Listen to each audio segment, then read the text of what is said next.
एक सम्राट बूढ़ा हुआ, उसके 3 बेटे थे और वो बड़ी चिंता में था किसको राज्य दे। तीनों ही योग्य और कुशल थे, तीनों ही समान गुणधर्मा थे, इसलिए बड़ी कठिनाई हुई।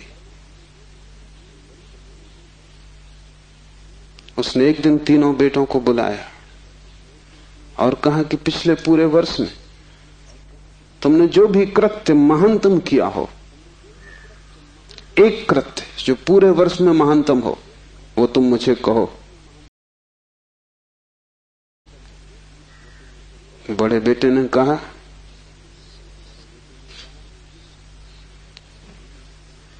कि गांव का जो सबसे बड़ा धनपति है वो तीर्थ यात्रा पर जा रहा था।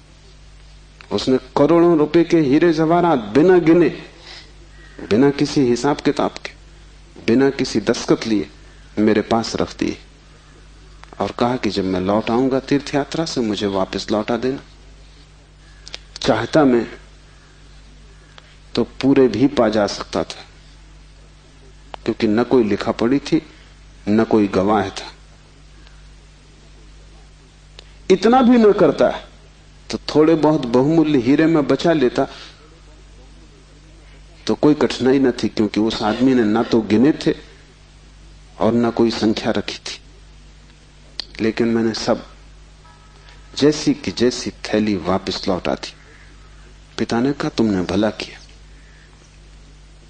लेकिन मैं तुमसे पूछता हूं कि अगर तुमने कुछ रख लिए होते तो तुम्हें पश्चाताप, गिलानी, अपराध का भाव पकड़ता या नहीं?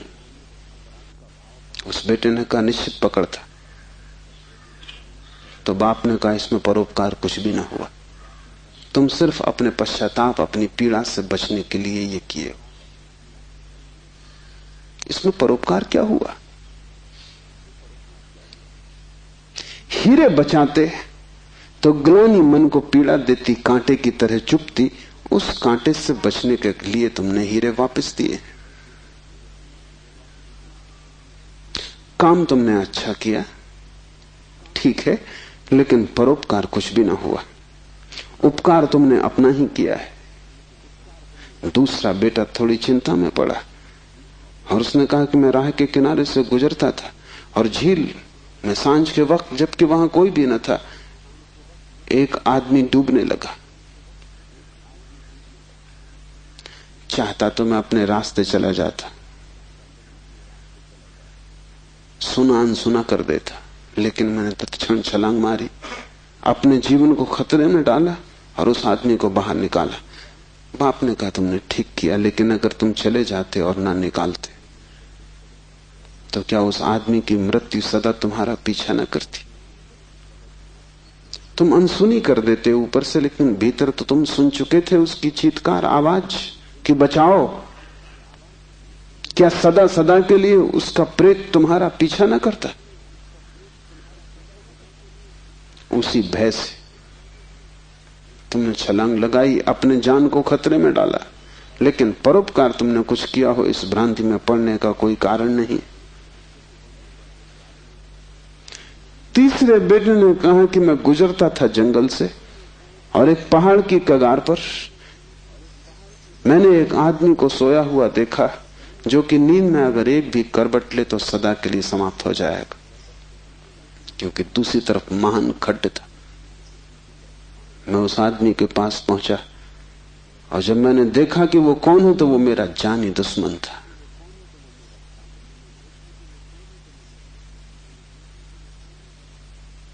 मैं चुपचाप अपने रास्ते पे जा सकता था।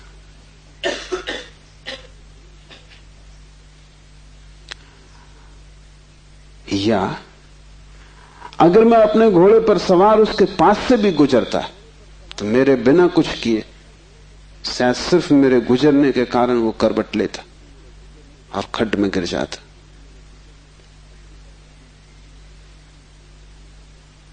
लेकिन मैं आहिस्ते से जमीन पर सरकता हुआ उसके पास पहुंचा कि कहीं मेरी आहट में वो गिर न जाए। और ये भी मैं जानता था कि वो आदमी बुरा है, मेरे बचाने में भी वो मुझे गालियां ही देगा। उसे मैंने हिलाया, आहिस्ते से जगाया, और वो आदमी गांव में मेरे खिलाफ बोलता फिर रहा है, क्योंकि वो आदमी कहता है मैं मरने ही वहां गया था। इस आदमी ने वहां भी मेरा पीछा किया। ये जीने तो देता ही नहीं, इसने मरने भी न दिया।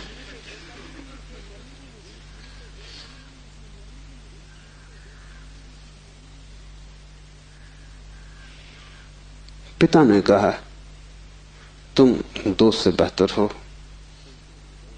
लेकिन परोपकार ये भी नहीं। क्यों? क्योंकि तुम अहंकार से फूले नहीं समा रहे हो कि तुमने कुछ बड़ा कार्य कर दिया। बोलते हो तो तुम्हारी आंखों की चमक और हो जाती, कहते हो तो तुम्हारा सीना फूल जाता है। और जिस कृत्य से अहंकार निर्मित होता हो वो परोपकार न रहा। बड़े सूक्ष्म मार्ग से तुमने अपने अहंकार को उससे भर लिया।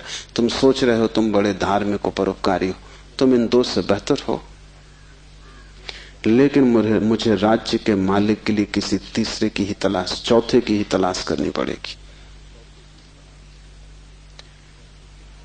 जब तुम परोपकार करते हो तब तुम कर नहीं सकते, क्योंकि जिसे अपना ही पता नहीं है वो परोपकार करेगा कैसे? तुम चाहे सोचते हो कि तुम कर रहे हो गरीब की सेवा, अस्पताल में बीमार के पैर दबा रहे हो, लेकिन अगर तुम गौर से खोजोगे तो तुम कहीं ना कहीं अपने अहंकार को ही भरता हुआ पाओगे। और अगर तुम्हारा अहंकार ही सेवा से भरता है तो सेवा भी शोषण है। आत्मज्ञान के पहले कोई व्यक्ति परोपकारी नहीं हो सकता, क्योंकि स्वयं को जाने बिना इतनी बड़ी क्रांति हो ही नहीं सकती।